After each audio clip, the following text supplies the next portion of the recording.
This is the In Focus podcast from The Hindu.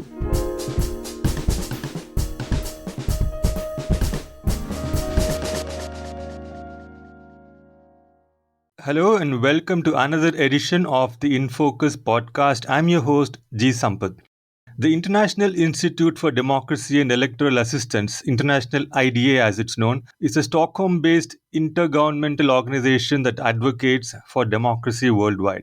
It has now come out with a report on the health of democracies titled The Global State of Democracy 2024 Strengthening the Legitimacy of Elections in a Time of Radical Uncertainty. This report has found that while 1 in 4 countries have improved in democratic metrics, a greater proportion, that is, 4 out of 9 countries, have declined in different democratic metrics.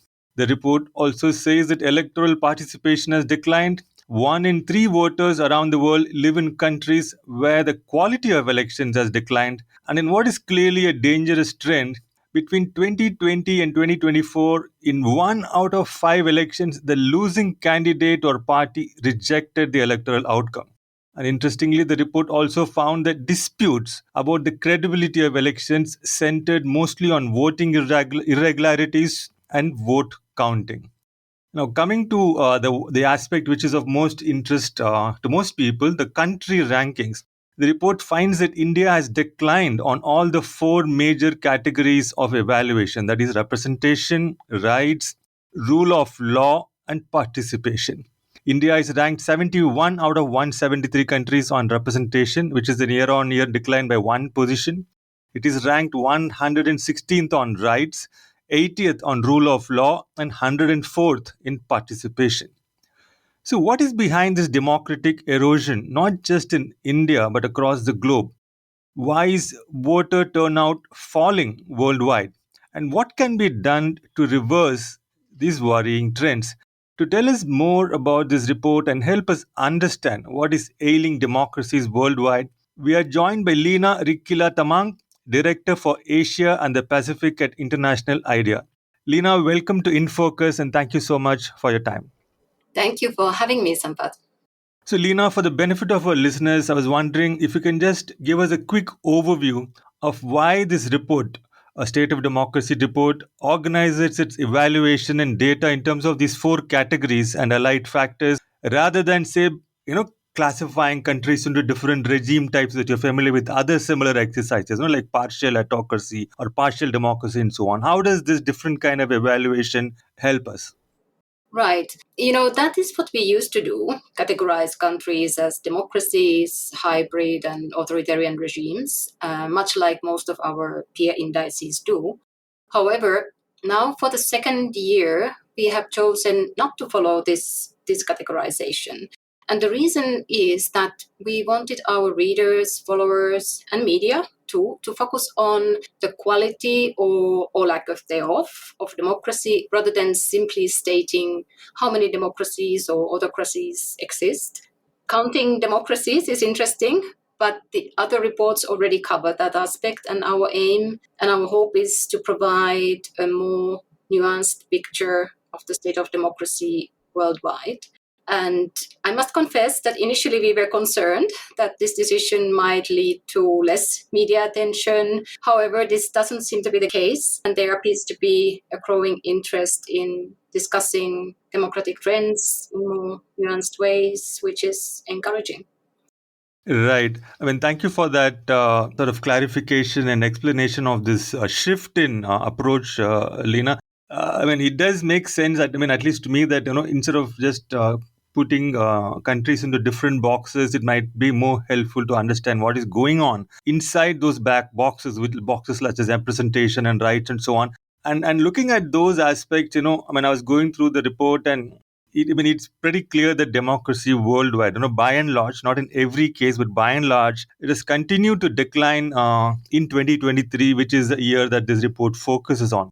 And one of the things that has really struck me is that the report says that this declining trend began about a year ago, about a decade ago, 10 years ago, which sort of coincides with the decline in India as well. 2014, the decline began. So what I mean, I'm not talking about India here. In general, what really happened about a decade ago that I mean, did some new factors emerge, or is there something else which happened which sort of triggered this democratic backsliding across the globe? It hasn't even spared the advanced democracies like Germany and some of the other countries in Europe. So what changed a decade ago? Yeah, actually, and we begin to notice the first declines, subtle at first, after the global financial crisis of 2007 and 2008, so about 15, 16 years ago. And these declines kind of accelerated in the following years, although they are, as you mentioned, many regional variations. But I think it's very clear that the financial crisis had a global effect. Sometimes it took some years to have that full effect, kind of paving the way for populist politics, offering simple solutions, such as closing borders to migrants in Europe in response to many complex challenges. And I think it's fair to say that globalization, particularly economic globalization, had brought about significant gains, many winners. We witnessed the rise of China, amongst others. But also, globalization brought about many losers, creating discontent that many democratic leaders failed to take seriously at first. And I would say that there had been what we can call a sort of complacency amongst many democracies in 2000s. Many had taken democracy for granted. And at the same time, we witnessed the autocracies growing economically, politically, militarily much stronger. And I think another dip in democratic trends can be also detected during and right after the COVID-19 pandemic, when many countries extended their states of emergencies, overlooked fundamental rights, and in some cases empowered security forces quite excessively. This was not universal, but it occurred in number of countries. Right. I mean, I see your point. I think there is a lot of merit in the kind of connections you were making between the financial crisis of 2007, 8, 9. I think it sort of began around there because the decade previously, I think we did see some gains in democratization. You can correct me if I'm wrong there. And also, the link between financial crisis and the losers of globalization, as you put it, and how they sort of became vulnerable to populist politicians offering a simplistic solution to complex challenges. Now, to sort of drill down into one of the threads of these populist narratives, which we have seen growing in great strength in recent years, and with implications for democracy worldwide, is their casting aspersions on election integrity. Election integrity has emerged as an important domain where democratic systems in many countries face a challenge. So I was wondering if you can talk a little bit about, and based on your data and observations, what aspects of elections are drawing public suspicion. It may not be somebody who's a right winger, but even a normal person. I use the word normal advisedly, but even a regular guy, who's got an open mind. What aspects of elections are drawing disputes, suspicion, and is there a pattern in terms of how much of these suspicions is based on genuine figures of electoral manipulation? Like in Bangladesh, for example, now I think more or less it's a consensus that the previous election was rigged. And how much of this concerns is an effect of misinformation? Like Brazil and US would be examples where I think the disputes are driven by misinformation. So what patterns do you see here? Yeah, that's an interesting question. And in addition to Global State of Democracy Indices, we also produced another report focusing on people's perceptions of democracy and electoral integrity. And that covers 19 countries from north, south, east, west, and including India. While experts for long pointed to campaign finance and media coverage as among the weakest aspects of electoral cycle, this survey tells us that public is much more focused on voting and vote counting. And that's probably not unsurprising, given that voters engage with the electoral cycle mainly on election day at the ballot box. And whether or not the public is correct, perceptions matter greatly for electoral integrity.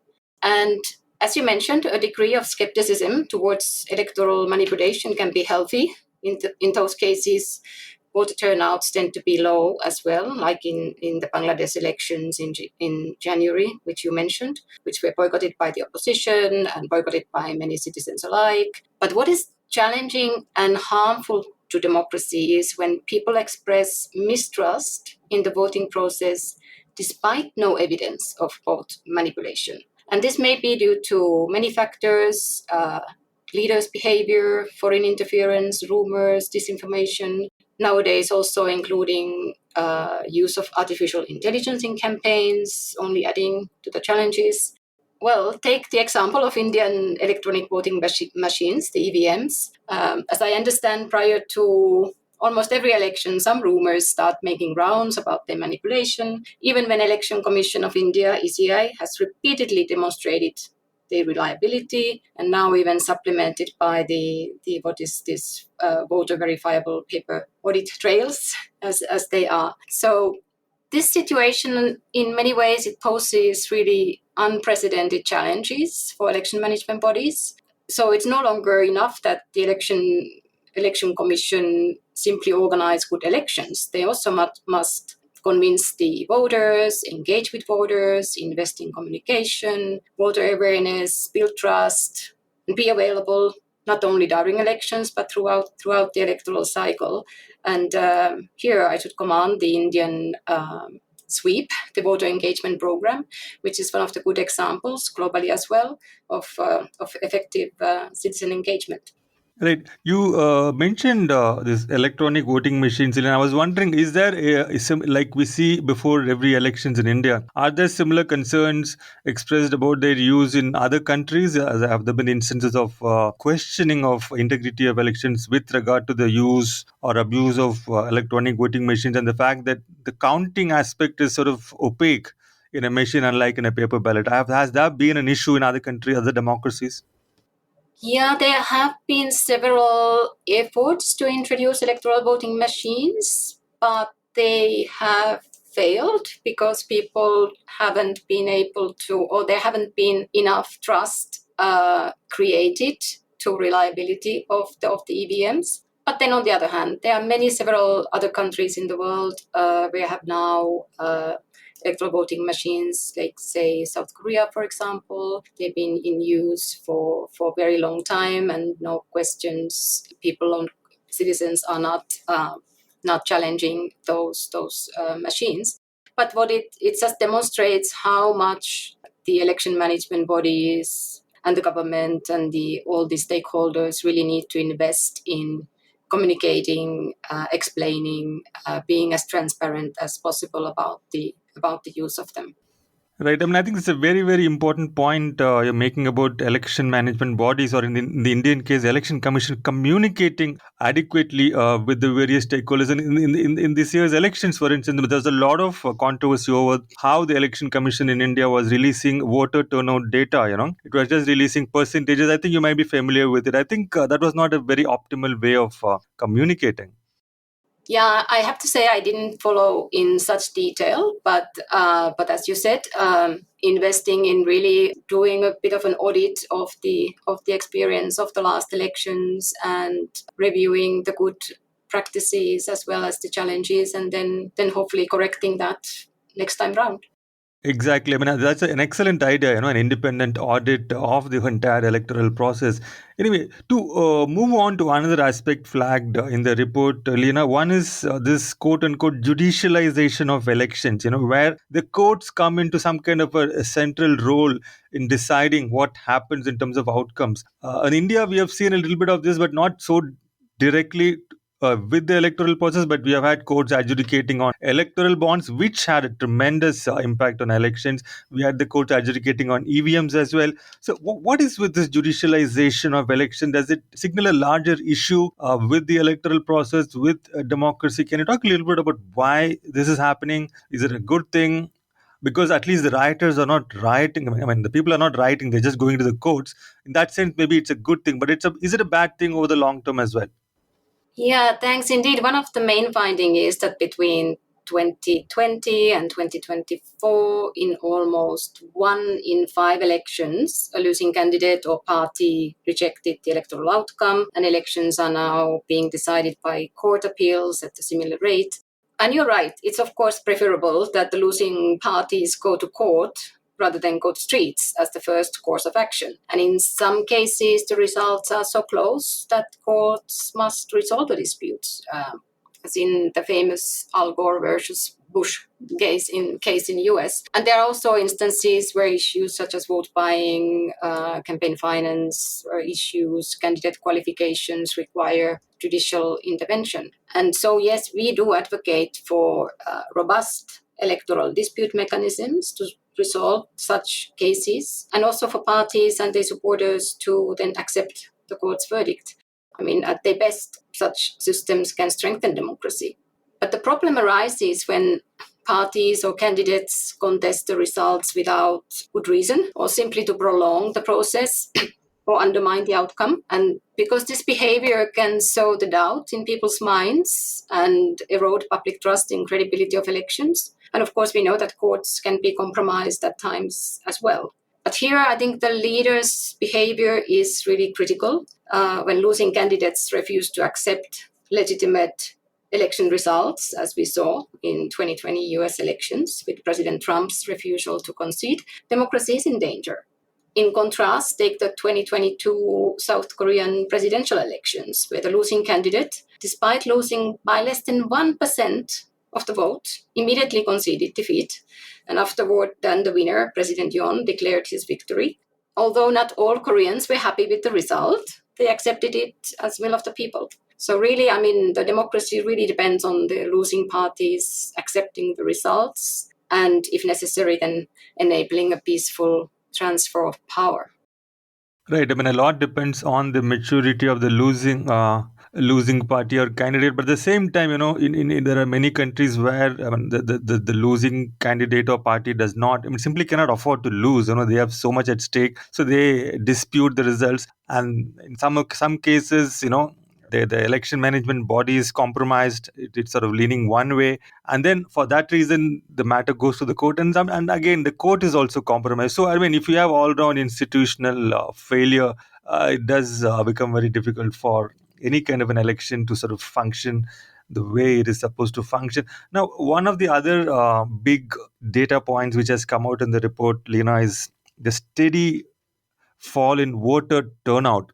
I mean, we have seen this for quite a number of years. People seem to be losing enthusiasm for election participation. Some countries have experimented with making voting compulsory, which I think is counterproductive. I mean, you can't force people to, Anyway, so does this report also look at the possibility that voters might be losing faith in the efficacy of electoral events to offer them a genuine choice? When, for example, we have seen in many countries, you can talk about Sri Lanka, Greece, Kenya, where, for instance, even a majority of the population want a party or a candidate who can go against austerity economics, which is prescribed by international financial institutions, but they don't have a genuine political option. Whether it's party A or party B or party C, they are all going to implement austerity policies to no matter whom you vote for. So why vote?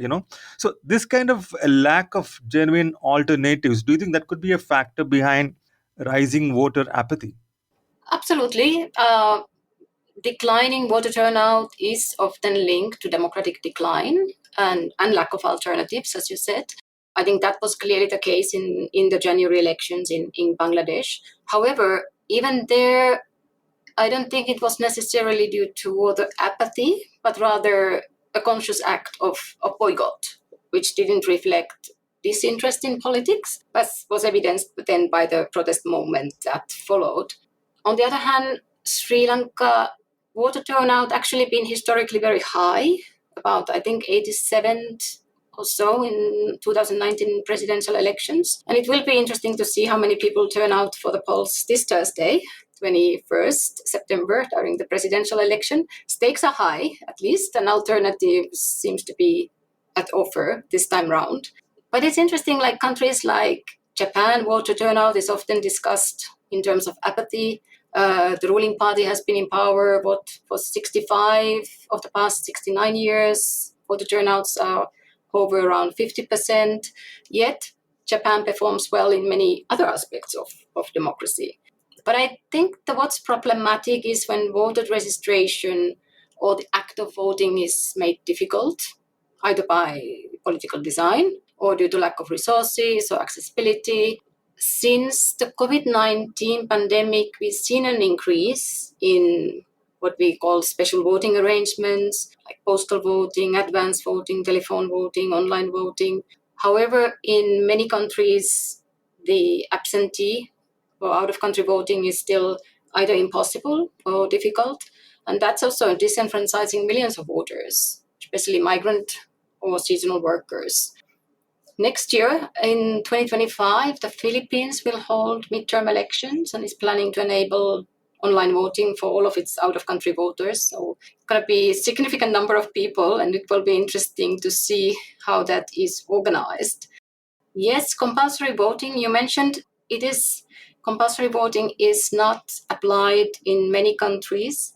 But I must say, as I'm now residing in Australia, where there is a compulsory voting, I'm not an Australian, I cannot vote, but it is widely accepted here. And what is the advantage of it is really that all political parties must appeal to everyone because practically everyone will be voting.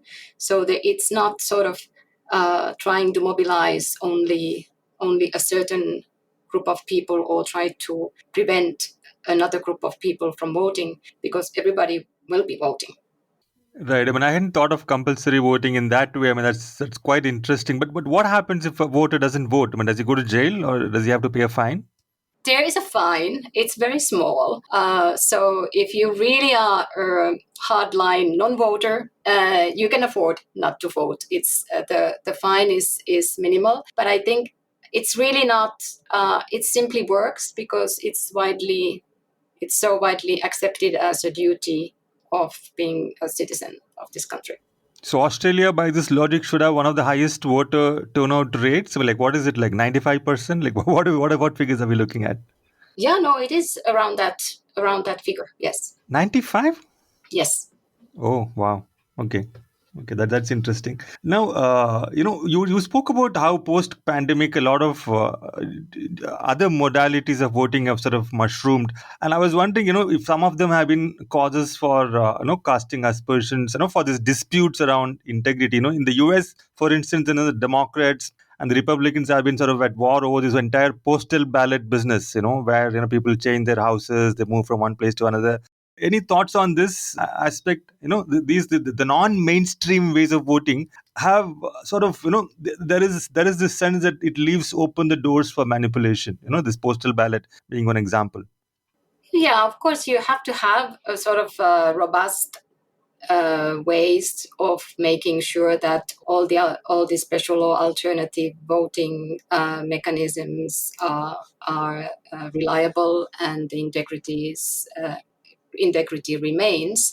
And it's the constant balancing between sort of convenience and sort of strict integrity, which the kind of polling day, one day election can produce. But at the same time, we know, I mean, societies are changing, people are on the move, they may not be in the place of their registration on election day, and so on and so forth. And if the aim is anyhow to enfranchise and allow as many willing voters as possible to vote, I think this trend is inevitable that we need to invest in secure, credible ways of postal voting or advanced voting. Even another innovation from Australia is the telephone voting. And let us see, I mean, online voting is, of course, the newest and the most vulnerable, I would say. But even that seems to be gaining more, that there are more and more countries opting also for trying at least or piloting online voting. And as I mentioned, next year, Philippines midterm elections is going to be one interesting test case regarding how securely that can be organized. Right. Now, coming to country rankings, Lena, I mean, the report has ranked countries separately in each of the four main categories, representation, rights, rule of law, and participation. And India, I mean, it is ranked 71st on representation, 116th on rights, 80th on rule of law, and 104 in participation out of 173 countries. And India is the world's largest democracy. So, democracy in India has declined on every one of the four metrics this report has sort of gone with. So, can you talk a little bit about the factors behind this all-round decline? I mean, of course, the report also mentioned that in 2024, the opposition has been able to make some kind of a dent in terms of this all-round authoritarian direction that the country was going in. We now have a coalition government. Those things have been noted.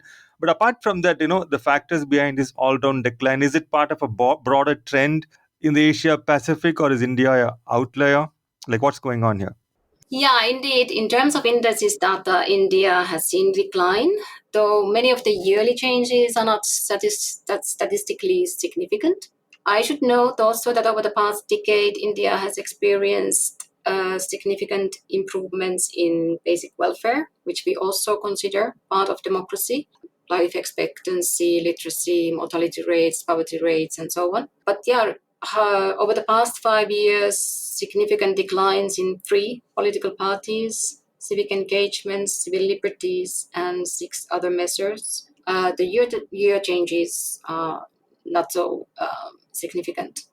I should say these trends are similar to those in other large Asian democracies like Indonesia, Philippines, where we observe declines of similar pattern. Democratic advances in Asia primarily occurred in smaller democracies such as Nepal, Bhutan, Republic of China, Maldives, some of the Pacific Islands, very small countries. The most dramatic declines in Myanmar, in Afghanistan, and no big significant changes in Japan, South Korea, Australia, New Zealand. In the report, I have to say we don't speculate too much on the specific factors behind declines or advances at country level, because instead we provide this data for national actors to analyze and ponder about, agree or disagree with.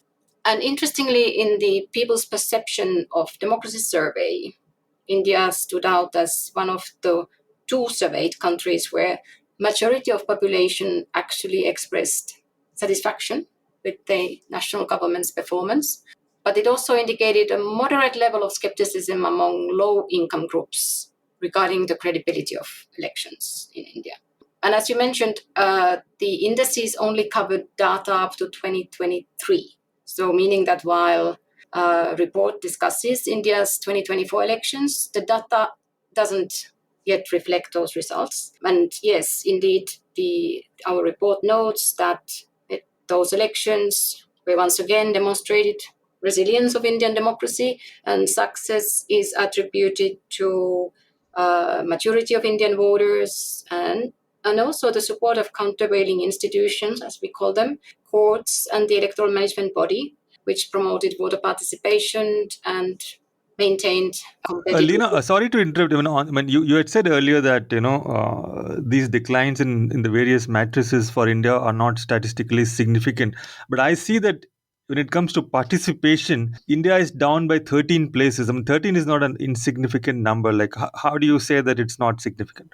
Oh, right. I mean, I thought in meaning like year to year, but over the longer period of time, yes. And I think there, when we measured there also the electoral engagement and the space for civic engagement and electoral participation. And as we saw, there been a slight decline also on voter turnout now in case of India, and some restrictions on civic engagement. So that is probably behind the declined numbers and on participation. Right. I mean, restrictions on civic engagement is one way of putting it, I guess. Now, another dimension which is flagged in the report, Lena, the rise of far right politics. In some countries, of course, openly fascist politics. The big question, and they all have a negative impact on all the democratic matrices the report talks about. So, the far right or populist, as they're called in Western Europe, this far right populist slash fascist politics, can they be really countered through electoral means? Because once these parties or politicians use elections and once they come to power, they actually set about degrading electoral systems. We've seen this in Russia, we've seen it in Serbia. So is it possible that the remedy to democratic decline lies maybe beyond the realm of institutional or procedural reform?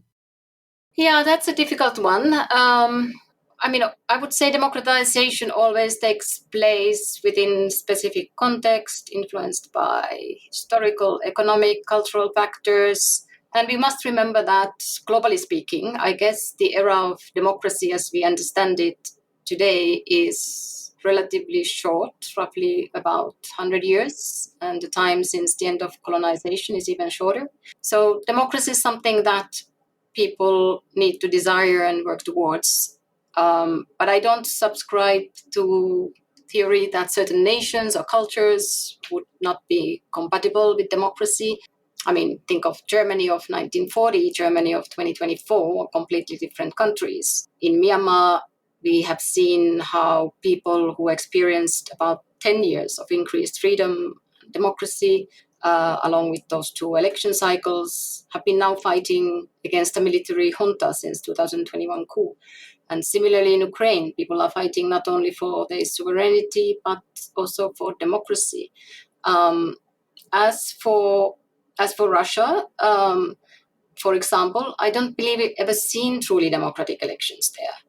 However, if we imagine a world where the electoral process would be genuinely open, where opposition leaders could campaign freely, where Alexei Navalny would be alive and able to run, who knows how the country might look today. But unfortunately, as we know, that's not the reality at the moment. Right. Would you say this? That's a very strong point you made about how you don't believe any culture, any country or culture could be possibly be incompatible with democracy. Would you include China in that analysis as well? Because they've never seen democracy, and they seem to be doing pretty well, at least economically speaking, without democracy.